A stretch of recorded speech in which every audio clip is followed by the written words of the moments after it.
Whatever the Knicks are or are not going to accomplish this year will largely focus on their three stars. But aside from Tyson Chandler, Carmelo Anthony and Amar'e Stoudemire have to figure some things out. This is, after all, the training camp they did not have a year ago. Tina Savasio begins with Carmelo Anthony with the question that's on everybody's mind.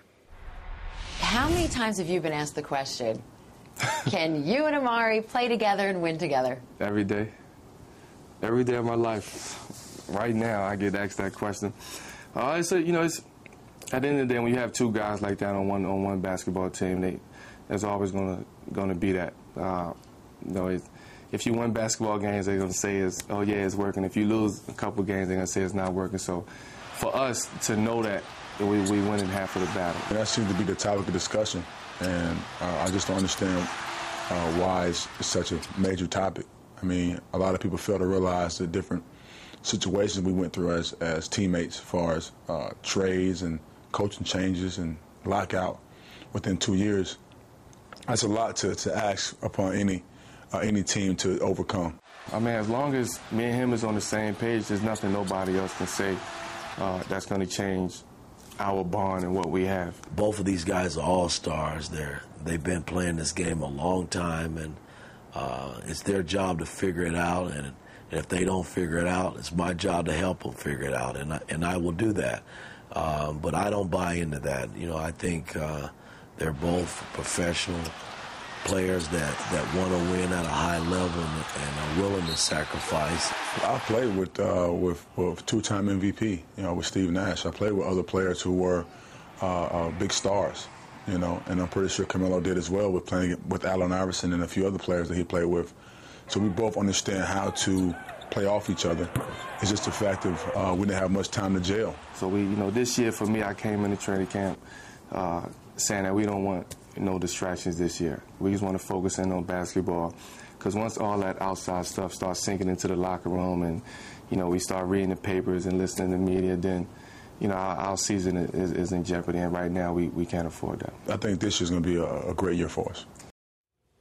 One of the most difficult things in the NBA is to get all 12 players with the same itinerary, but you get the feeling that maybe at this point in their careers they may have that. Another key word is trust. You have to trust that when you pass the ball, it may come back, and you have to trust that whoever's going to get it is going to do something to improve the team at that moment. Well, I think even more importantly is what you have to trust is that you have to trust that you're both on the same page, that there aren't different agendas here. Like they said, they haven't had a training camp together, a full one anyway. These are two players that were stars and both used to kind of being the center of their teams, especially when Amar'e first got here. Remember, he was the pioneer, Al. He's the one that put the hat on his head and said the Knicks are back. He was the first to come here, and then he opened the door and said, welcomed Melo in.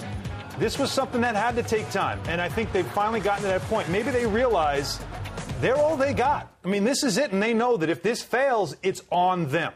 And that's the bottom line. They have to work together to make this thing happen. If they don't, there will be two more guys who failed here in New York. What kind of interaction are you seeing with them in training camp? Well, that's what's hopeful, too. And you don't want to get too crazy about this stuff. But, what I'm noticing is what I haven't seen in the past in practices, where you see Carmelo and Amar'e, and this might seem small, but it isn't. During breaks, not during drills, but during breaks, they get together, they chat, they talk to each other, they point out things, they work together. It's a lot more than what we saw last season and the season before, where Melo would be on one side, Amar'e would be on the other side. There wasn't as much interaction. Now you're seeing these two guys interact a lot more. And like I said, I think Carmelo started it off, set the tone right. They don't want distractions. Let's get all the controversy and put it aside. Don't pay attention to that. They'll rely on each other. In scrimmages, do they look different than they did last year? Well, like I said at the top, I think Carmelo is the one that really looks different. We always expect Amar'e to be in tremendous shape, but Carmelo came in terrific shape. He's out in front in these drills, and you see the two of them out in front. It sets a tone for the rest of the team. Everybody's talked about championship with this team. That's the goal. Well, when your star players are dialed in, knowing that that is the standard they're setting, that makes it a lot easier for everybody else to rally around those guys. That's what I'm seeing so far.